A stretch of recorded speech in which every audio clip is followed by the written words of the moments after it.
Barely 8 months since revered and respected suspended Deputy Commissioner of Police Abba Kyari was indicted in multiple international cybercrime operations involving Ramon Abbas, popularly known as Hush Puppy, the high-ranking police officer has also been caught red-handed in an alleged illicit drug trade.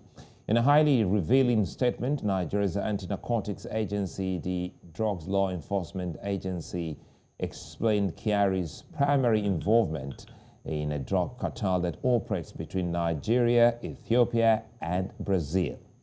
With invigorated efforts of the NDLEA since the emergence of retired General Buba Marwa as its Director General, leading to the arrest of many drug peddlers, Kyari may be proof that the rot is within. I'm Sulaiman. Welcome.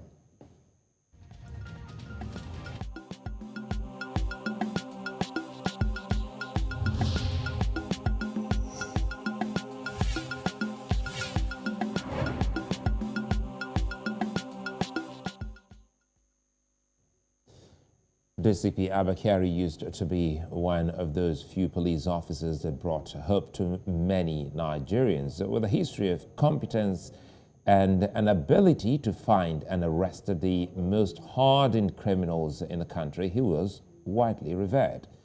In 8 months, the man, once highly regarded across Nigeria, is now at the center of 2 high-powered criminal cases. Recall that in August, Kyari was indicted by the Federal Bureau of Investigations for his involvement in an international cybercrime web, with the latest being his involvement as an alleged principal actor in an international drug cartel with local links. Kyari is no longer the officer many Nigerians see him to be. 4 police officers were arrested alongside Kyari for involvement in the drug deal. Sunday Ubwa ASP Bawa James, Inspector Simon Agrigba, and John Nuhu were all arrested. Joining me to look and unpack this and make sense of what's happening in Nigeria, west of the continent, is Liborous Oshoma. He's a legal practitioner, and Adeniyi Kunnu joins me live in the studios, a public affairs analyst. Just before Liborous joins us, once again, thanks for having you here. How did this come to you as a Nigerian? How did you feel when news broke that first he was declared wanted? I think it makes me feel a lot hopeless than I felt about 6 months ago. Don't forget, this started in July of last year. And by August, the Police Service Commission said, okay, suspended while investigations were on. But you see, back and forth the extradition issue, I got worried. And up until about 2-3 weeks ago, when the Attorney General of the country, the Minister of Justice, spoke, the statement he made remains to me balderdash, because we're talking about getting somebody who, of course, the Police Service Commission has said, of course, more investigations, but it wasn't let off the hook. There were things they found out that actually didn't make him go clean. So you'd have expected the law to take its course. We're talking about a country known for top-notch investigation as the US. Over 60-page documents submitted. And I didn't see up to 10 pages, even from the Police Service Commission, regarding certain information needed for us to indeed corroborate or put otherwise the stories they got out. So for me, I felt very hopeless if they couldn't do that. And the level of my hopelessness increased with this. And you know, what remains very shocking for me, Sulai, is last year, around August, there were certain stories that made the rounds. Don't forget that the Anambra elections was in November. So certain things made the rounds where they said Abba Kyari had been reinstated and that he would be transferred to Anambra State to continue his work as a Deputy Commissioner of Police.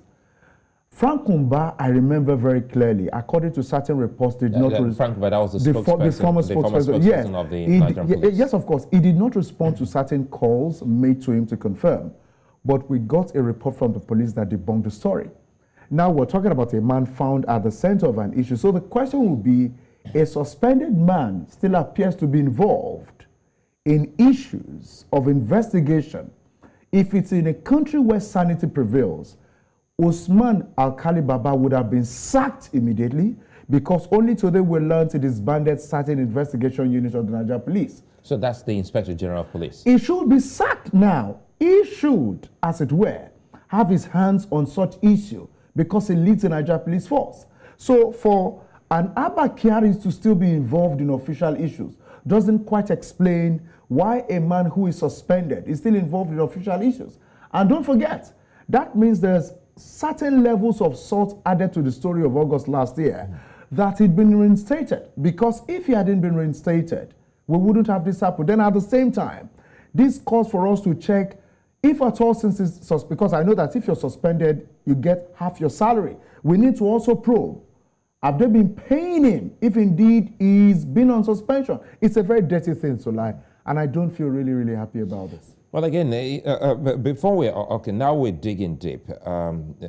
First, it was from the Drug Enforcement Agency, yes, of course. led by Buba Marwa, and pretty much later, when he was arrested, the police came up with his own story and his own version, also bringing his version to include the NDLEA, saying that, wait a minute, your members are also involved in all of this. Is that, did you see a back and forth or a buck passing game here from the police? You chose the right words. The buck passing is the most appropriate term for this.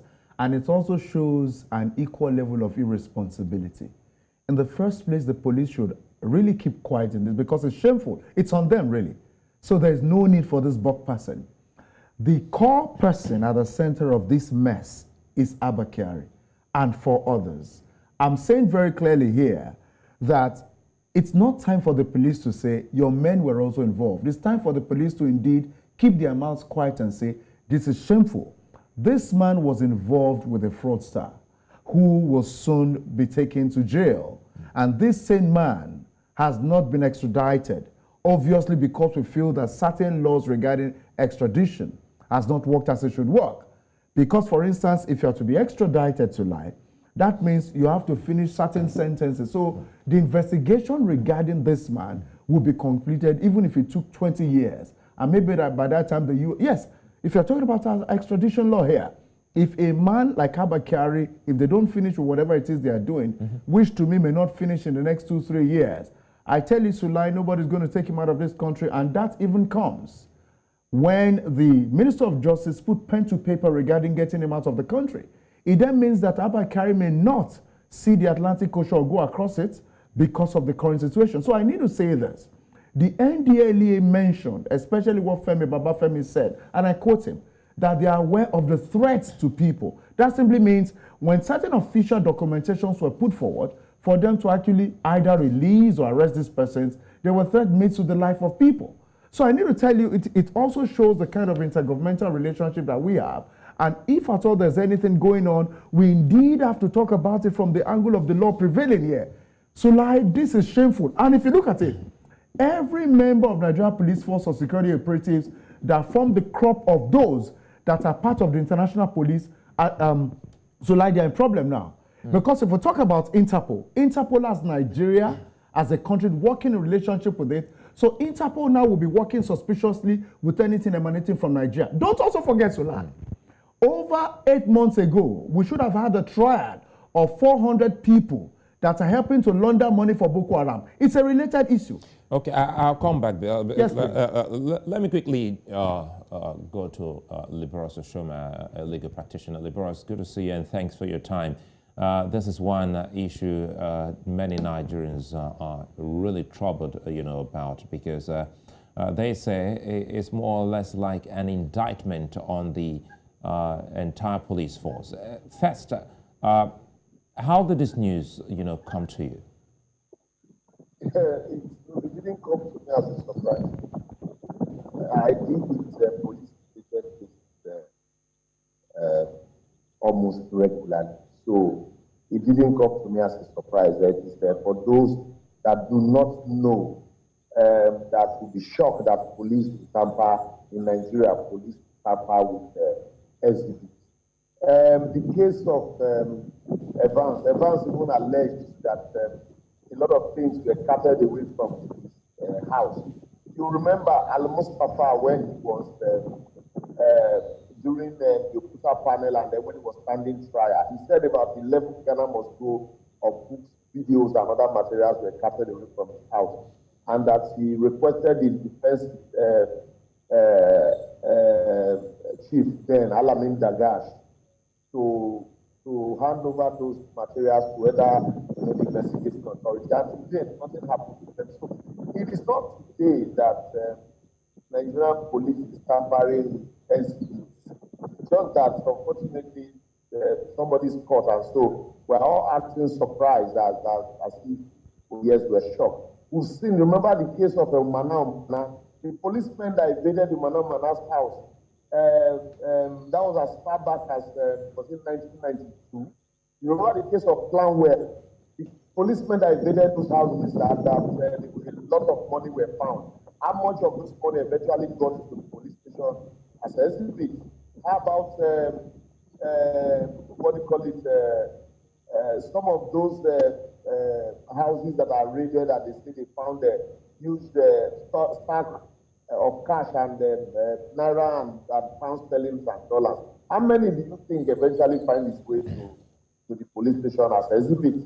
You know, so Sulaiman, we are treating, you know, shadows. We are chasing shadows, and we all know the problem. All of us are involved in this. Everybody in Nigeria. Quickly, Liborous, here, the news is that the Inspector General of Police has just disbanded the IRT.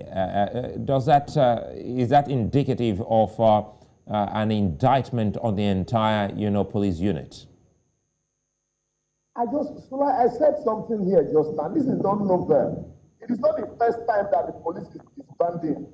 They will reband very soon. Roadblock. How many times have the police disbanded roadblocks in Nigeria? And at the end of the day, we are shocked that Abba Kyari is on suspension and yet still operational. The roadblocks, IG will tell you that roadblocks are disbanded. And you still travel from Lagos to Benin, you will see the same roadblocks that are disbanded. Policemen will pass through those roadblocks. So the SARS was disbanded. At the end of the day, they came up with a tactical thing. So this is not the first time that such disbandment is, police is acting on such disbandment. But for clarity purpose, really, we understand the way the police works. Abba Kyari reports to a team. And Abba Kyari wouldn't have traveled from Enugu, from Abuja to Enugu, with a team of 4 members, without approval from somebody up there. And his team was reporting to the IG. And so to have traveled to Enugu, that means the IG actually cleared him to go. And that same man is under suspension. From tomorrow, don't be shocked. Police will come out and tell you that he was under suspension as the head of the team, not under suspension as a policeman. And so, all of these that we are all acting shocked. And then also, I want to also, disabuse our minds, because I've heard a lot of conspiracy theory that maybe this is a ploy to avoid extradition to America. In as far as I'm concerned, by virtue of the Extradition Act and the Extradition Rules 2015, there has been no request from America for the extradition of Abba Kyari. So the drug offense will be too big an offense for a police, a super cop that has its way, its tentacles spread around both our religious leaders, our political leaders, and our security network to use a drug offense to avoid extradition to the US. They could have as well even cashamu the process or use the Attorney General. So I want to, because that also would mean, ridiculing the effort of the Buba Marwal NDLEA with this big catch. So it is happening every day. It is something that is with us. As it is tampered with before it gets to station. It is in some cases when it gets to station, even in courts, you hear that file is missing. A high-profile case that some documents are missing from the file. Even after investigation, I had got to discuss with, a former DSS officer, and he said there were some high-profile cases that they investigated, and they went as far as London Metropolitan Police collaboration, and then the file gets to Nigeria. From Lagos to Abuja, pages are missing in the file, and nothing happened. These are exhibits. It's because it's cocaine that we are all shouting as if we don't know, or as if the government does not know that let me this is bring what... in Quickly, retired. Sorry. A minute, I'll come back to you. Because I'm very angry. I'll come back to you. Let me bring in retired Deputy Inspector General of Police Chijioke Nwobodo. He joins me via phone. Good to hear you, DIG Chijioke. Thanks for your time. And listening to our guest here, you know, Kyari has been involved in high-profile cases in the history of Nigeria, including the arrest of Evans, the alleged kidnapper, and as well as the alleged robbers caught in the Offa robbery. Does this current situation in any way put a question mark on those investigations? So long as nothing has been found yet, that doesn't cast any doesn't reduce the integrity of those investigations. These are things that should be handled on a case-by-case basis. And, you know, I also had a police officer with me on the news, you know, over this issue. And some of the key concerns will mean also talking about the morale and the perception Nigerians will now have of the police force. Does this worry you? Nigerians have the attitude towards the police, whether it is justified or wrong. The other day, a senior advocate of Nigeria, somebody who is a senior advocate of Nigeria, on a network, a national network, called the Nigerian police force a rogue organization. So it's not new. Nigerians have always had this attitude towards the police, which, in my view, is not really correct. Well, the case of Abba Kyari, no doubt, will has further dented the image of the police, but that does not in any way mean that we have had a lot of cops, a lot of officers who have served the country as police officers meritoriously and honorably and retired as such. And so, just one case of Abba Kyari, this case involving Abba Kyari should not really, the police should not be trained. Nobody should see the police from that prison, because there are a lot of, other cops who have done very well meritoriously for this country. But sorry to butt in here. Yes, honestly, there are other cops, but some Nigerians think that the police force overlooked a lot of the excesses of Kyari, as we've seen, in the discharge of his responsibility. So, what does his indictment say of how quickly we rate our very good officers, as you rightly said? Actually, who said that those who have their pump canals cracked for them by benevolent spirits, do not fail to be humble. And it's also a fact that power corrupts, absolute power corrupts, absolutely. Sometimes this is really the mistake of the force, in that sometimes we tend to overhype some officers. There is nothing Kyari has done that you cannot equate the achievements of Kyari to the achievements of the entire Nigerian police force taken together. So nobody is really. If you talk about super cops, there are so many people that are doing a lot of achieving great results in the force that people do not know about. But sometimes it is the system itself that creates what I will call monsters like this. Why should Abba Kyari in the first instance serve in the hierarchy for that long? Why should Abba Kyari be moved from one point, from SARS to intelligence response unit, and then he remains there all through? People do not policemen, the general duties policemen, which is more or less equivalent to the combatants corps of the army. Officers are supposed to serve in different segments, in different departments. You are supposed to work in administration. You are supposed to work in operations. You are supposed to work in investigation. You are supposed to have experience.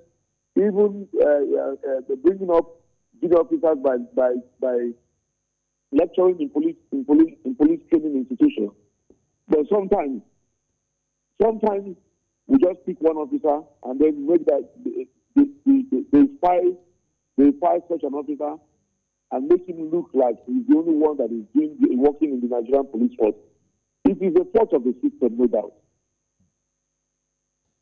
Well, before I let you go, DIG Nwobodo, there are other things that really trouble the minds of Nigerians, and that's they've been asking questions, trying to also link this to another big case in the late 90s, late 80s rather, the issue of the Adeniyi saga and DSP George Yamu. Now we're getting this.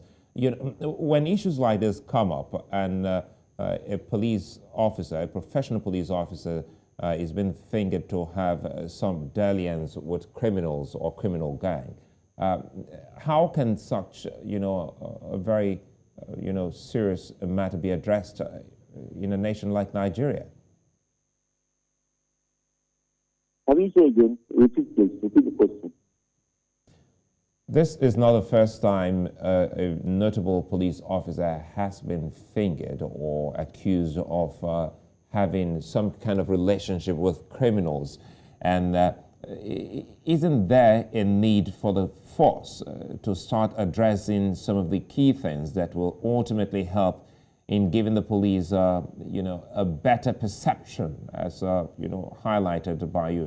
You just told us a while ago how a senior advocate of Nigeria so addressed the police. You're also a lawyer. That also should worry you. So let us in on how best the police can actually get this out of its system. Well, all over the world, you have officers who man in himself is capricious.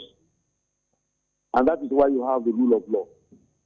That is why you have the rule of law. That's why there, in organizations, there should be standard operating procedures. When you negate, when you, for one reason or the other, whether for ethnic reasons, and I must be very frank with you here, either for ethnic or religious reasons, you create individuals who are untouchable in the system. It is natural. They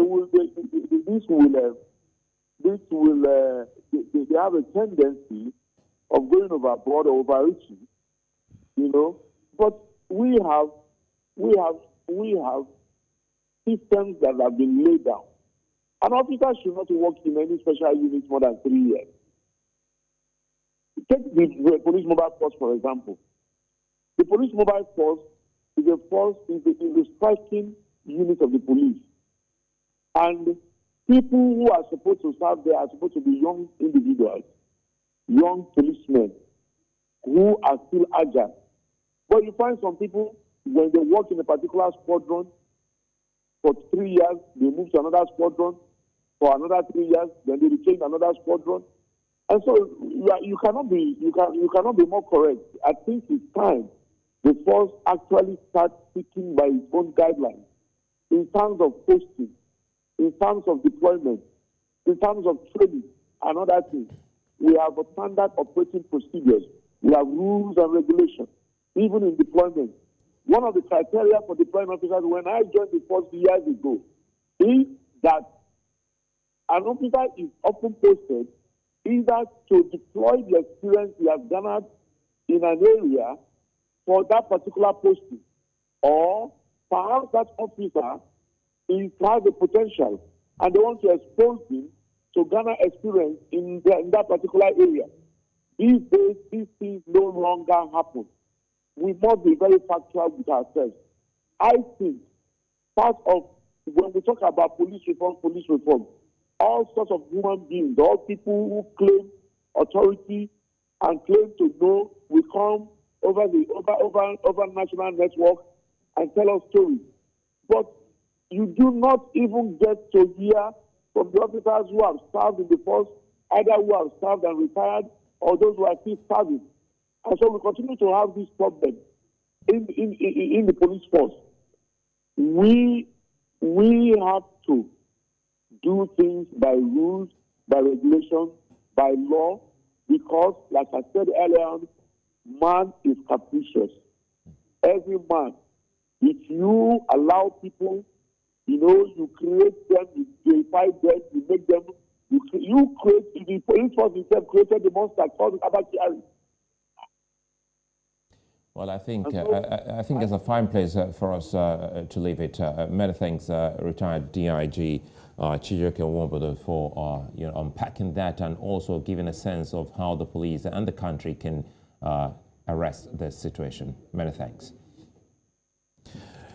So, quickly before I go back to Liborous, looking at some of the key things, you've heard him, and he said something that a police officer is not meant to stay in a particular, unit for more than 3 years. And here we are.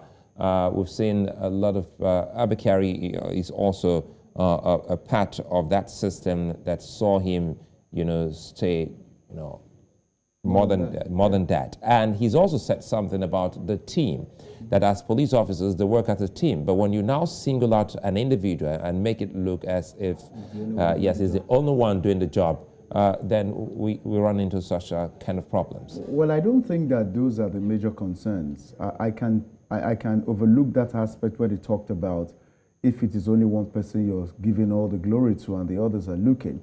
But the instructive part of what he said was to have made a police officer stay in a unit for more than 3 years.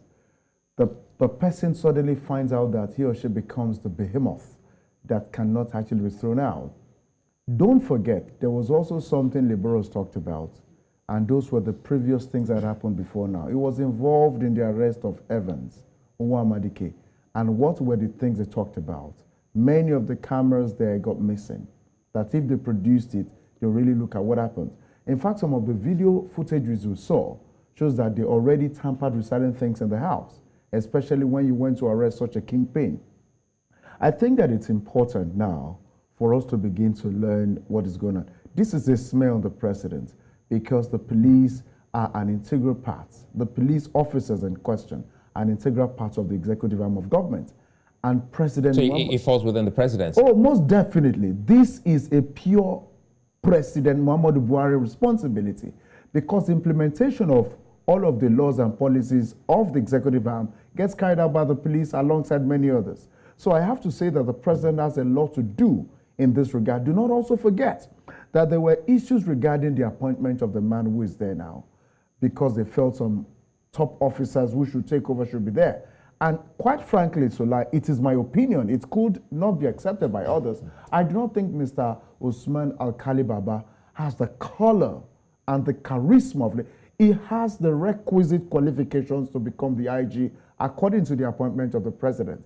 But in terms of the charisma and the color needed, considering the peculiar nature of Nigeria as a country, Mr. Usman Alkali Baba has not done well. Then Liborous said something. Perhaps maybe some others missed it. You left Abuja to Enugu with a team of police officers to get involved in a major issue. It is impossible that the IG wouldn't know about such a move. And I said it at the beginning here, that the IG should be fired. And it goes back to some of the key things DIG Nwobodo raised, building around just one person. Most definitely. Liborous, we're back again to you. You've had DIG Nwobodo, and you've also had Kunnu here. What are these things that the country have missed out in?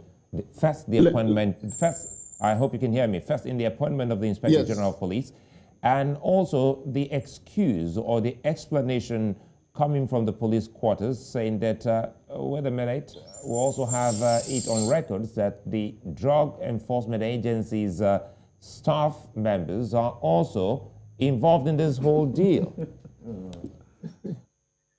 Sulai, when retired DIG Nwobodo started, he first and foremost took a swipe at those people that called the police force a rogue organization and ended up agreeing that indeed the police force is a rogue organization. You see, that is the problem. That's one of the problems of the police. When the men of the police refuse to appreciate the fact that there is indeed inherent problem with the Nigerian police until they leave the force. Secondly, there's what they call return system, a return system. Why do you think officers and men will stay in one post for years? Because of the benefit of a return system. Let me explain it to you. You see, when a police commissioner is appointed to a state, for example, or a post, all the DPOs will go pay homage. The commissioner wants to embark on any project. He will summon the DPOs and ask them to bring something.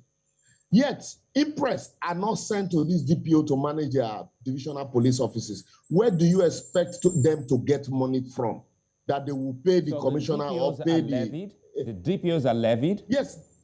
Yes, they are levied. I'm telling you, quote me, I'm on an international platform, not just DPOs. Abba Kyari, for example, as he is in a position, juicy position, do you think he does not make returns to whoever is his superior? If you make juicy returns, you'll be retained in that position. And that is why a policeman will be transferred out of a position. He will lobby to come back to that position because where he was is more juicy than where he's been transferred to. And so, if you are not making proper returns, you'll be sent to the education corps when you won't get money. And the day you complain as a DPO that, look, your press is not coming, they will tell you that that means you don't want to stay in that place. You'll be posted out. So when you have such criminal return system embedded in the force, how do you think people will not remain in one post? That's why, not today, as far back as 1979, 1980, Fela said DPO, police station don't turn to bank. DPO na bank manager. If these situations were not like that, why do you think that the police station will be banked? You report a case of fraud, you will pay money. You will pay money for approval. I wish the DIG were still here. I would tell him to his face, when he was in the force also, that is the story. That is what is happening. So he can't come now because he's retired and deny it. Because also, some petitions, I'm a lawyer, you cannot send a petition to the police without approval, without money for approval. You cannot send a policeman, for example, you are taking a policeman to, you report a matter and the policeman is going on an arrest and you do not mobilize them. You will mobilize. And at the end of the day, money is recovered in some cases, they take a percentage. And who do you report to? The policeman also, don't blame him. His salary hardly comes. When he comes, it is not enough for him to even meet his responsibility. He lives in a society. He also needs to take his children to school. He needs to take care of his children. In some cases, he buys his uniform. He buys his statement form. Do you know there was a time a man was arrested in Aledeh market for sewing police uniform and selling a statement form? And the man laughed. He said, even commissioner of police buys from me. So why will you be arresting me for making police uniform? Do they give them uniform? They all buy from us. So if you ridicule your police to that extent, and then it now becomes a police force of who know man. So if you have people like Abba Kyari that are loyal to Oga at the top, definitely they will be in that position for as long as they want to remain there, even when they are suspended, because they know somebody knows that. Liborous, without being specific on any case or any matter, with this arrest, you know, do you think it would have actually, you know, tainted some ongoing investigations or legal, you know, proceedings on some of the arrests or investigations carried out by Mr. Kyari and his team? No. See, from what this has revealed, it is those people that are not able to settle that are charged. Anybody that is found guilty by the Kyari team means that those are those that are unable to settle. If you remember also, Sulaiman, this is the same story with the Hush Puppy issue. Hush Puppy felt a colleague wanted to double deal him.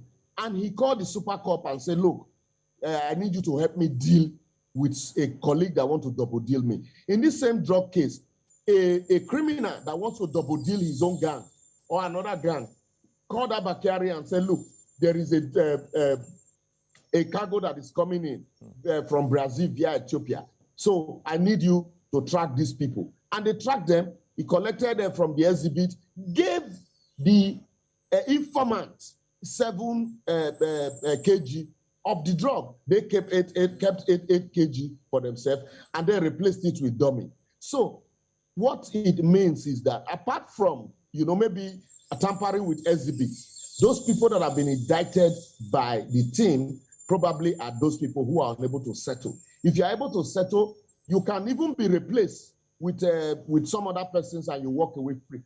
In this country, we have heard of situations where condemned criminals are swapped with ordinary persons, and then they walk away. Their parents will find a way to take them abroad. So if we're talking about reformation of the police, really, it is not enough to say, oh, yes, we need to begin to look at how to ensure that police do not stay in one formation. What we need to do, first and foremost, how do you report incidents of police impunity? They give you phone lines to call. You call those phone lines and nothing happens. In some cases, you even go to report a matter and you end up becoming the suspect. So the police needs to win confidence. And how do you win confidence of the people? By ensuring that there are opportunities for interaction, for reportage of abuses that are genuinely attended to. When Akpoyibo was commissioner of police in Lagos, he had what we call anti-vice. The anti-vice team, if a police officer abuses his position, you can do a petition to the anti-vice team, and they will investigate the matter and be sure that to some extent, justice will be served. But that was in those days. Today, how do you report such a matter? And so, when there are no channels for reporting impunity will reign supreme. And especially when there is a reward system for the man who's settling the most. Let me take a moment and come back to Nii here. I'll come back to you so that we'll also talk more about the NDLEA and the man, Buba Marwa, and his team. Listen to Liborous, some of the key things he's raised, Jermaine, talking about the police and the perception that Nigerians have of the police. Mm-hmm. And he's also said, the DIG inadvertently also accepted that there's a rot within the force. Yes, please. Now, this is one big issue, big dent on the police. And you've rightly said that the police falls within the purview, of the presidency. Yes. So what should the president be doing in the case of this matter, which the IG has already stepped in, and according to you, he's not doing a professional job in the case already? In the first place, Sulai, the IG could not be taking a step now. It's an afterthought. He's a policeman. He has been there for decades. By implication, he understands the onions of his job.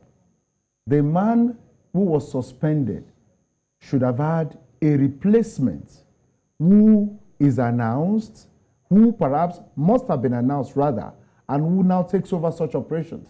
So when you say a man is suspended, the office is not left vacuum, because we are talking about the police force in excess of 350,000 people across the country. It therefore means that the IG didn't quite act as it was supposed to act, because if he did, it would have been completely impossible for somebody to have left the nation's capital to Enugu without his consent, especially somebody who is in the eye of the storm. Then at the same time, we're talking about a high-profile case. So now let me tell you, there are lots of things. If you're talking about Ethiopia, I've traveled in that airport a number of times, in my journeys out of this country. And I can tell you for free that the federal government must collaborate more with the Ethiopian government to look at the people. On my plane, oftentimes, through Ethiopia, I have to tell you, you'll be asking yourself the number of Nigerians that are going through that route, especially to Brazil. On many occasions, I've actually had conversations with them, and many of them tell me they are going to Brazil, knowing full well what is happening from Ethiopia to Brazil and back. Having said that, Sulai, you cannot want to have a revamped police force without even doing an assessment of how you recruit people into the police. Sulai, that is one fundamental thing. I've done a careful study. I've even attended a conference here in this country where they did a proper documentation of these issues. You cannot want to employ people to join the nation's foremost security operatives or force and do that because they are jobless. That is completely wrong. You would only want to employ, for instance, because people are willing to join forces with the country and help solve crime problems. There must be an interest. There has to be a genuine interest. Then at the same time, the local government system helps. For instance, in one of my recent visits, they needed to build a mosque at a place called DeSoto in Dallas, Texas. And whilst there, I had certain questions regarding building the mosque in DeSoto. They sent an email to everybody in DeSoto that the council want to give an approval for the setting up of a mosque there, which of course is near completion as I speak. And everybody in the community had to respond, yes, you can set up a mosque, let them have a religious worship center because less than 5 kilometers from there, there's a church there. So let's have a balance of worship centers so people can worship in that community. I wasn't told, I was there, sir. So what I'm saying by implication is we need to engage at the level of our local governments more so that we understand the people that they want to get into the nation's police force are unknown. I saw the recruitment exercise in Delta State, I think 3 years ago. Hungry, tired-looking young men want to become police officers. I can tell you they'll feed themselves first when they get on board. So these are part of the issues. Then at the same time, you need to look at your responses. Liborous was talking about a line you could call where redress could be sought.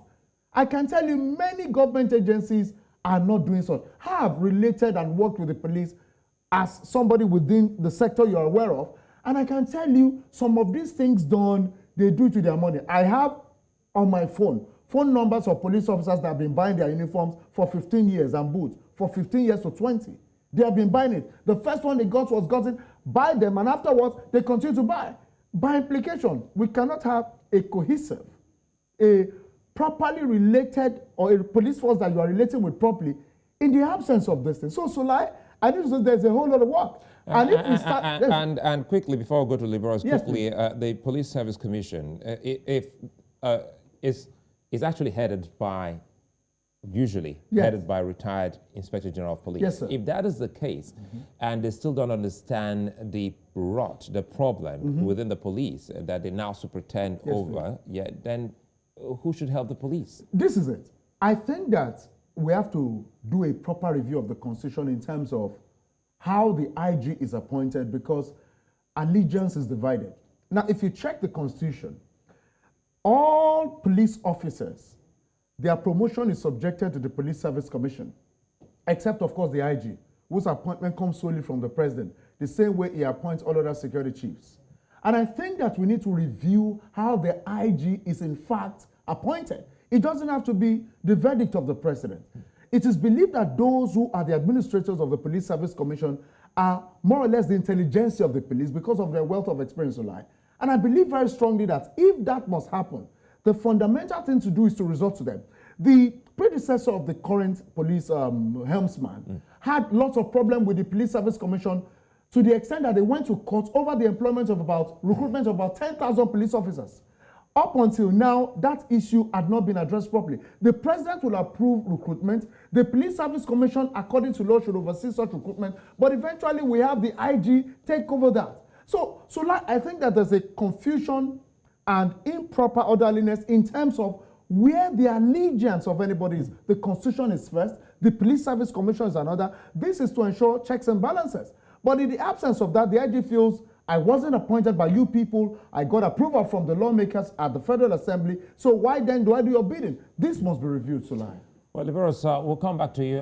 Looking at what's happening in Nigeria, if you look at some other agencies, there is the EFCC and the Police Anti-Fraud Unit. There's the Narcotic Unit of the police. Then there's the NDLEA. Is it a failure of the police, in actually taking charge that has caused the nation to now establish the NDLEA as well as the EFCC? It's not a failure of the police, actually. It's a failure of the government. If you remember, how did we establish the EFCC? The international organizations needed, international countries needed, a force in Nigeria that they could relate with. in curbing, international crime, especially as advanced fee fraud was, growing. So they needed organizations they could relate with. And so for that, Obasanjo, if you remember, established the Economic and Financial Commission, and with the responsibility to go after economic crime and advanced fee fraud. And they also had donations and donors from some of these international organizations, and charged with the responsibility to actually do a thorough job. And mind you, until recently, they've been headed by the police. And Ribadu, a police officer, did a very fantastic job and populated the organization also with some policemen. At some point, there was a crisis in EFCC. A lot of people don't know this, that some of the EFCC staffs trained by EFCC, that had gone abroad for training, came back and felt that it was time for them to head their organization because the police in the organizations were actually sabotaging most of their work. Because if you find a policeman who will be happy to be seconded to EFCC because the organization was well remunerated, they were more respected, their jobs were more professional, but that police mentality, was still hanging over there. And so a lot of them didn't like that. And because the operation in EFCC, the policeman would boastfully tell you that I was trained by EFCC because the operations there is different. The EFCC, for example, before they invite you, they would have investigated you. And so when confronted with the proof of evidence, it's either you are agreeing or you're denying. But for the police case, before you are invited before investigation, and at the end of the day, you negotiate what can, settlement. You see, because why I talked about government neglect is the fact that how do you treat one agency far better than another agency? And why are we shying away from having state policing? Look at LASMA, for example. Do you know that LASMA officials are well kitted much more than the Nigerian police? The LASMA officials are, in some cases, are well remunerated more than the Nigerian police. And the LASMA official, because the command chain is closer to the people, the governor is not far from you. They deal, the government and the agencies will deal decisively with complaints quicker than the Nigerian police. And in some cases, when you hear that people complain against LASMA officials, you find out that also there are some policemen who are working with them that in most cases, had compromised their operation. No, there's so a problem. What we need to do... There's a problem because any time and every time... There's a fundamental problem with our police. There are issues, then you have a police there. Should there be an external regulatory body for the police other than the PSC? No. The police can regulate itself if truly the police is indeed ready to regulate itself. Like what I said, you remove the return system, properly remunerate the police, fund the police properly the way it should be funded, and secondly, create a channel of communication between the everyday populace and the Nigerian police.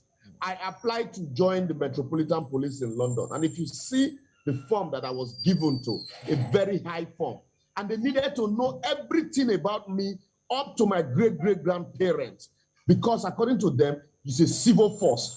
They need to know my orientation, my mentality, where I'm coming from. But here, our police is an organization for all comers. Like Kunnu had said, garbage in, garbage out. People are recruiting in the police. Nobody even knows where they are from. You don't even know where they are. Liborous, we're almost out of time. Let me bring in this, and it has to do with the man, Buba Marwa. In Nigeria, Nigerians have always talked about having strong institutions instead of having strong personalities. There are others who say the strong personality can actually bring about a strong institution. Buba Marwa, that's the name that has been on the lips of many Nigerians since this story broke. See, I like the way the NDLEA has de-emphasized Buba Marwa, but elevated NDLEA.